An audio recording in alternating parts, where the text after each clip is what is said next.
Hoy aprendamos un poco de los animales. Voy a pasar uno por uno cada animal delante mío para que ustedes puedan mencionar o reconocer. Y yo les ayudo con la pronunciación. Primero veamos. Aquí tenemos una vaca. ¿Cómo se dice en quechua? Huaca. Huaca. Siguiente animal. Michi. Michi.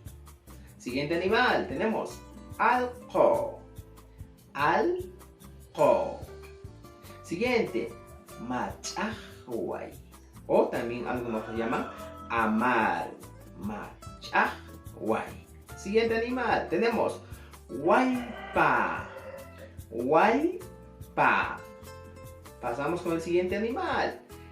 Anca. Anca. Otro animalito. Cuchi. Cuchi. Tenemos otro animalito, chicos.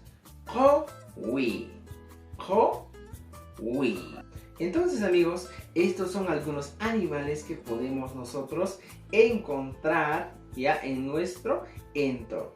Así que ponte a practicar y mejora el vocabulario de animales. Tupananchiskama.